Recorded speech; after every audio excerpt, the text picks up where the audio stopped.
She was basically hair.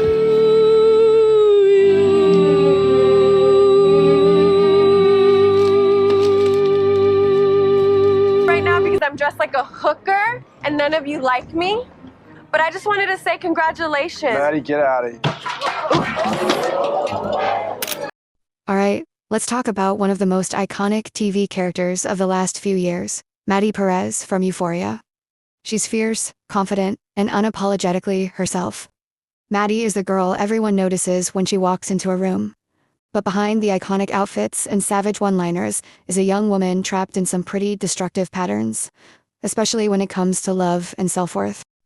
Today, we're breaking down why Maddie Perez might not be the role model she seems, and what her character can teach us about the importance of self-respect, emotional independence, and healthy boundaries. Keep talking. Come on, keep fucking talking. Keep talking. Huh?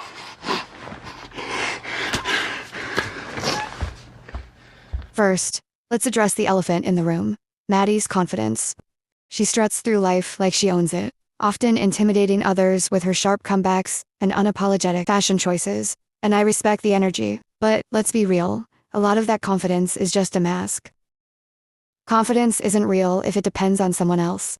Maddie's self-worth is so deeply tied to the way others see her, especially guys like Nate Jacobs. She craves his attention because, in her mind, it's proof that she's valuable, despite his controlling and vicious behavior. This is what psychologists call contingent self-worth. When your value depends on how others perceive you. This kind of confidence is fragile. It's like building a castle on quicksand. The moment Nate starts to pull away or makes her feel small, that confidence cracks. But here's the catch. If your confidence comes from someone else's validation, it can be taken away just as quickly as it's given. True confidence comes from within, not from the approval of someone who clearly doesn't respect you. Next up, Maddie's toxic love affair with Nate. It's intense, chaotic, and, honestly, hard to watch sometimes. But for Maddie, this chaos feels normal. She grew up in a dysfunctional household, so this kind of toxic love probably feels familiar, even comforting. She likely learned that love is chaotic and unpredictable, normalizing the unhealthy dynamics she experiences with Nate. Toxic love isn't passion, it's a pattern. Psychologists call this trauma bonding, a psychological attachment that forms in abusive relationships. It's when your brain starts to link love with emotional chaos and becomes emotionally attached to an abuser because of intense emotional experiences, making it hard to walk away, even when you know you should. This cycle of intense fights, followed by passionate makeups, creates a chemical roller coaster in your brain, releasing dopamine and adrenaline, which can actually feel addictive. It tricks you into thinking, if the highs are this high, it must be love. But really, it's just emotional whiplash. And here's the twisted part. Maddie's fierce loyalty to Nate isn't just about love. It's also about control. In her mind, if she can keep him, she wins. She sees herself as the girl he'll always come back to, the one who can handle his darkness. But that's not power. That's a toxic trap.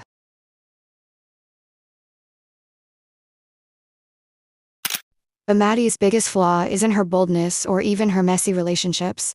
It's her habit of putting others before herself. She gets so wrapped up in being desired and sacrifices her emotional well-being for a relationship that drains her, that she forgets to prioritize her own happiness. Self-abandonment isn't self-love.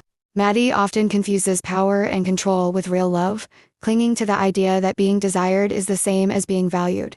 This is a common mistake many young women make, especially in a society that often equates a woman's worth with her relationship status or physical appeal. Again, this reflects the psychological concept of self-abandonment, ignoring your needs, values, and boundaries in favor of someone else's approval. Maddie's journey shows us the importance of developing a strong, independent identity, one that doesn't rely on the approval of others to feel complete. Real self-love means setting boundaries, choosing yourself, and walking away from anything that makes you feel less than you deserve. So, what's the lesson? It's simple. Being confident isn't just about looking good or walking into a room like you own it. True confidence is about knowing your worth without needing someone else to validate it. And there's one lesson Maddie's relationship can teach us as well. It's this. You deserve a love that feels safe, secure, and uplifting, not one that leaves you questioning your worth. Choose yourself first, always. From rom-coms to social media, We're told our value lives in our desirability, that being chosen is the goal. But choosing yourself, that's the rebellion they never saw coming. I hope you found this video helpful, and I hope to see you guys in the next one. Remember, you don't have to become someone else to be enough. You already are.